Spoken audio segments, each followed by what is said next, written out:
I wonder if you take race out of the picture and you do what the president is suggesting, taking socioeconomic status into consideration, do you think that that would be fair to Asian American students as well?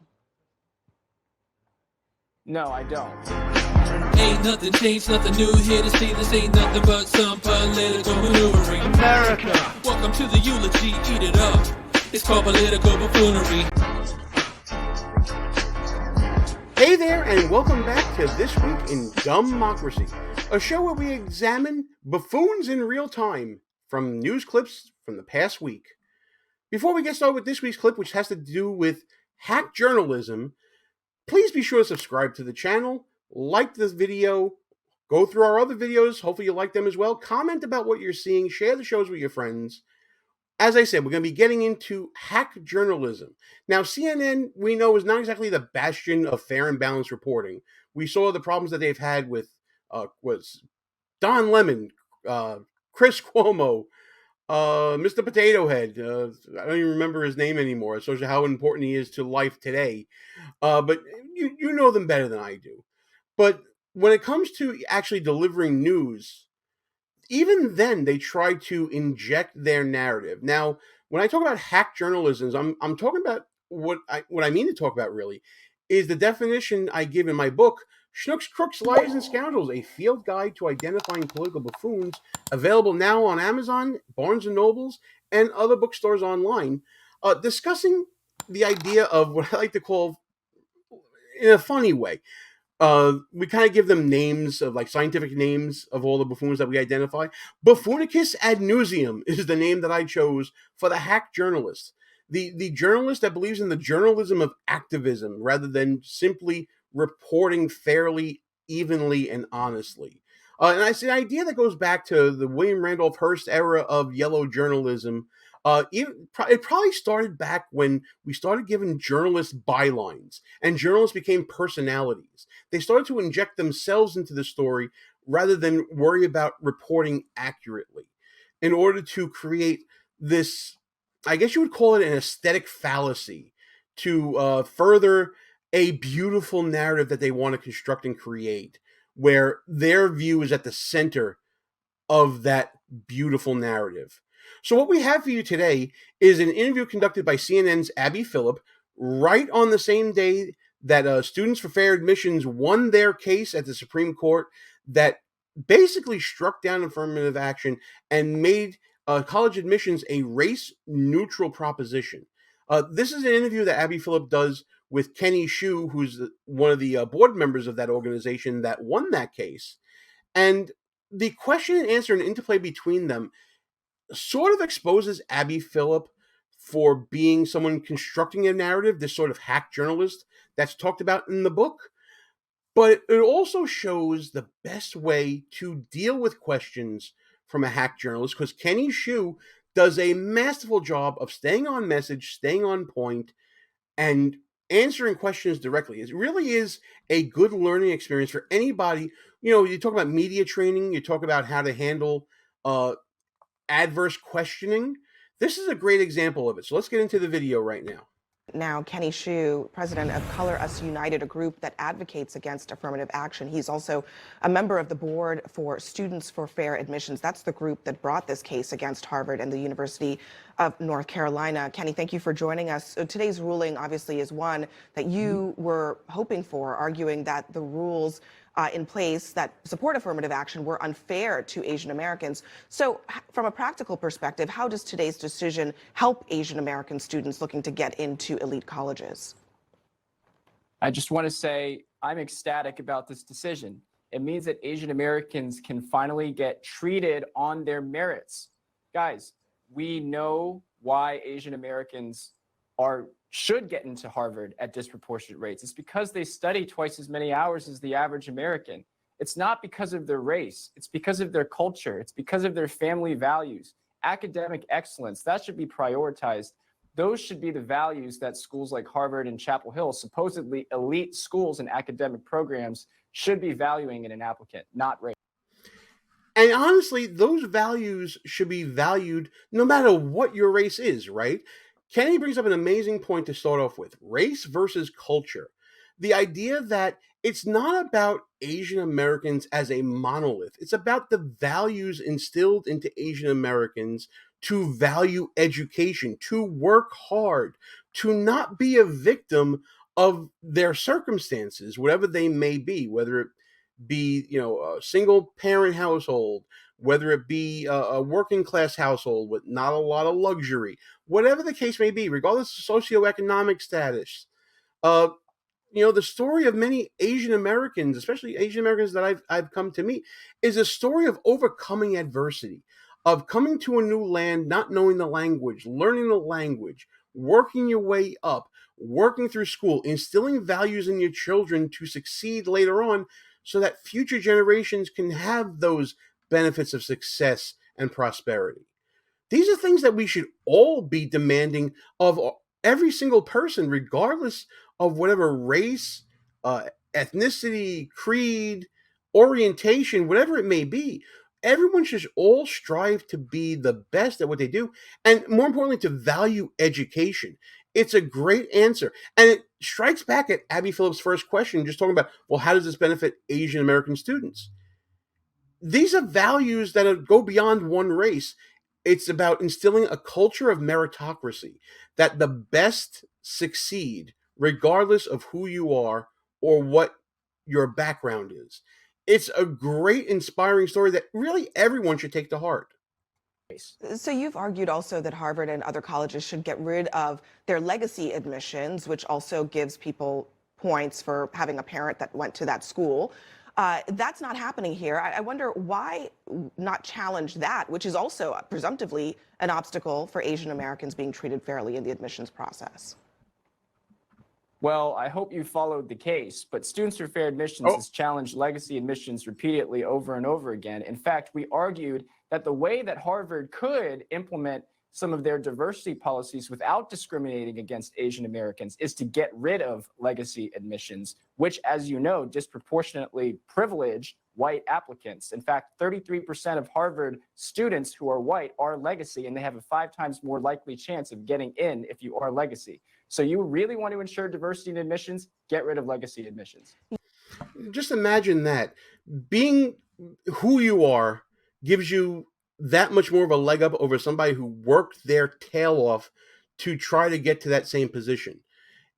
It's anti-American in a way, this idea of legacies. And listen, I believe in taking advantage of every opportunity you have. If legacy is something that's afforded to you in the college admission process, you'd be a fool not to take advantage of it. I totally get that. But I still think that even if you are a legacy, you still have to earn that standard to be not even entitled, to earn your way in. The idea of entitlement needs to go away in a meritorious system like a college admission system that Kenny Xu is trying to create here. So this was sort of a gotcha question that Abby Phillip was going to try to call out Kenny Xu for being a hypocrite on.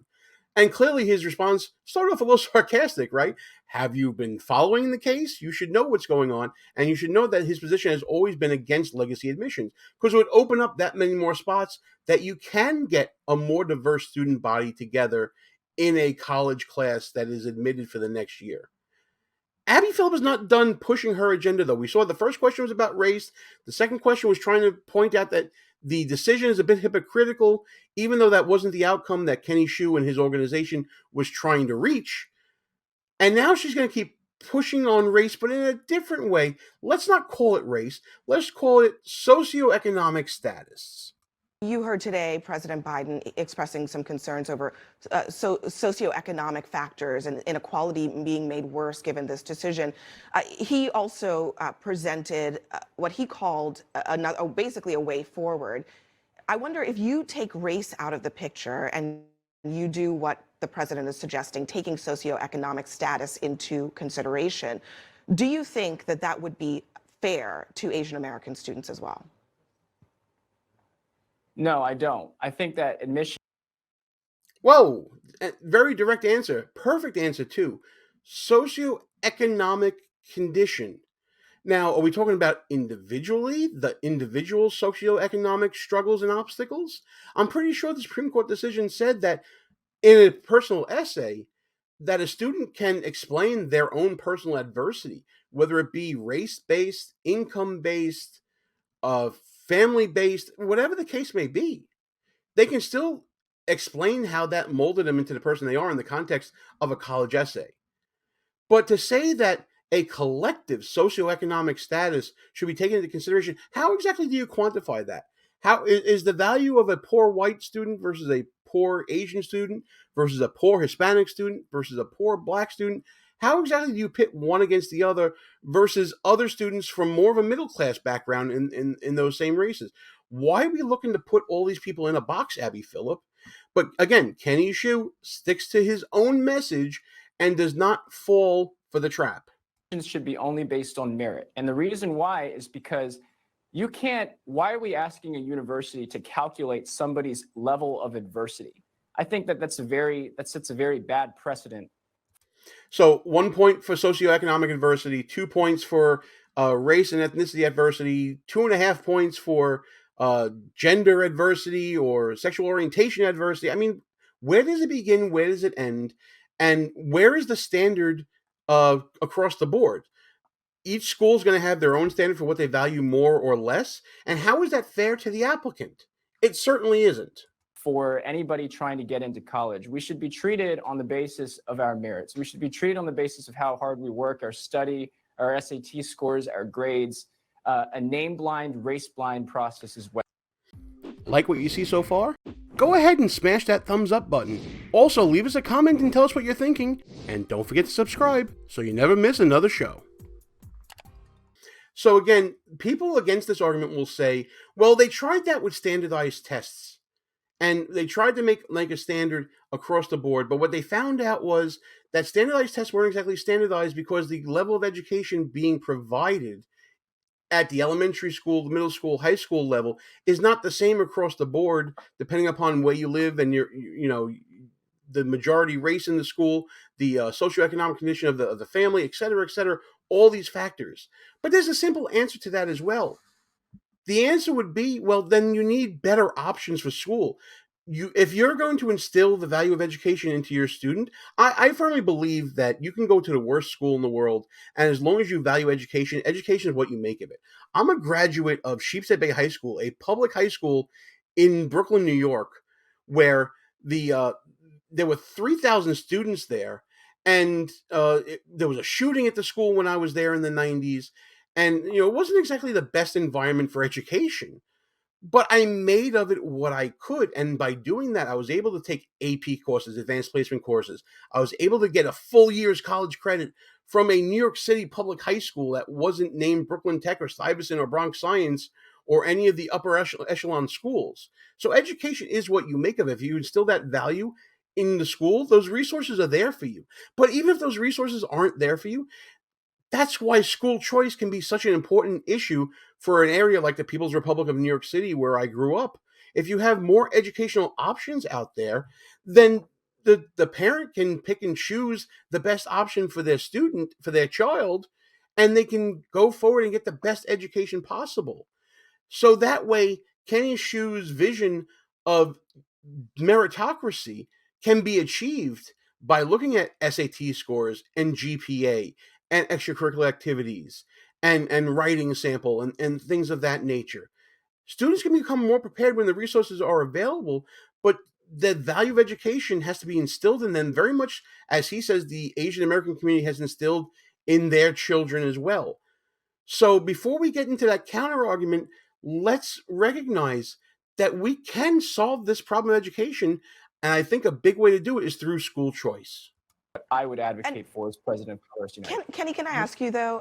I mean, colleges, obviously they care about grades and SAT scores, but they also are filling universities of people, human beings who have other factors that they bring to the table. Why is it not okay for them to consider those things? Now, wait a minute. This is another loaded question from our hack, Abby Phillip. Why are we discounting a diversity of student body based upon meritocracy? I'm sure that if you give an applicant a chance that beyond their race, they'll show you that they're an individual individuals have their own lived experiences. They can come from different regions of the country. They come from different home backgrounds. They come from different ethnic backgrounds. The diversity will not be lost. It's not a zero-sum game. You'll still get diversity if you just judge on merit. It will still be there. One's not mutually exclusive from the other. I'm saying if you're going to consider those things, you should consider them without respect to race. Sure. So as you know, a lot of Asian Americans. I think that that's exactly right. But socioeconomic status doesn't. If you take race out of it, let's call it socioeconomic status, where whether or not they grew up wealthy or poor, is that not something that colleges might have an interest in considering? The reason why you shouldn't consider that is because you should consider the success of an applicant. Because of affirmative action, Black Americans graduate from law school at the bottom 25% of their classes, largely speaking. And we don't want that. We want Black students to succeed. We want every student to succeed, low-income students to succeed. But you have to put them in scenarios, in places where they're likely to succeed. And lowering your standard to admit somebody of a socioeconomic status or race would not help them do that. In fact, it would harm their graduation rate and excellence. So there's a major point of contention coming now from Abby Phillip, talking about lowered standards for minority students, and the statistics that Kenny Xu cites are spot on. But she doesn't like that because that's not part of her aesthetic fallacy. That's not part of her beautiful narrative that she's trying to create here. The idea that, minorities have standards lowered for them and therefore are less prepared or ill-equipped to deal with the demands of whatever profession they choose to go into after school. It's a real situation. And as Kenny said, we want everyone to be set up to succeed, not set up to fail because they made an exception for someone to gain a position that they shouldn't have gained on their merit. Abby Phillip does not like that at all. Well, as the case also points out, the standard isn't necessarily lowered because students are all admitted. The question is whether race can be an added consideration, a tipping point in some of these cases. The standard is lowered. The standard is lowered as the student merit admissions data shows in Asia. Wow. So Abby Phillip wanted to get in that dig and then get out of it. You see, she tried to stop him from talking, but instead, Kenny Xu is bringing the facts right now to Abby Phillip. Has to score 273 points higher on the SAT to have the same chance of admission as a Black person. So the standard is lowered for Black Americans. Kenny Xu, thank you for your perspective. We really appreciate you joining us. Oh, and then she gets out of it. She realized now let's be fair. Was it cut for time? Was they running over the time for the segment? It could be.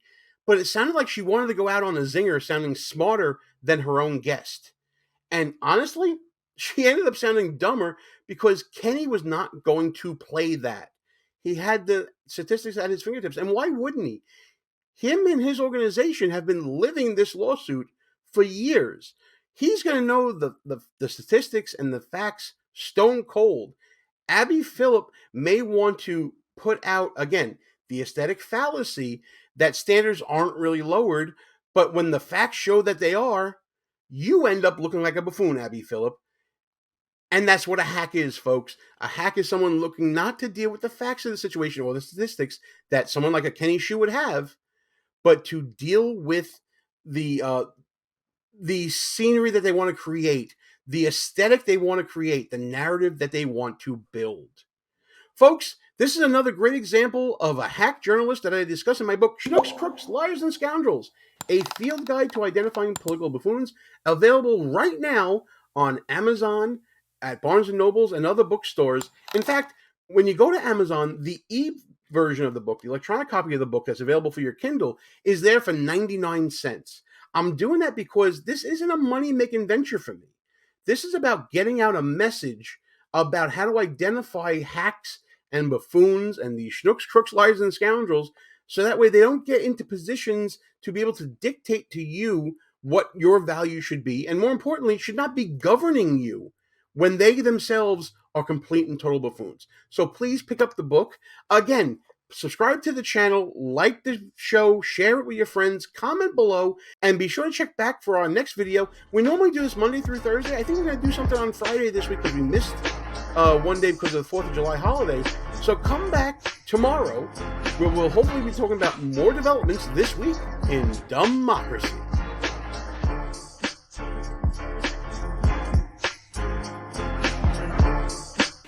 All views and opinions expressed here are not necessarily of the mainstream media and may offend some listeners. It's called political buffoonery.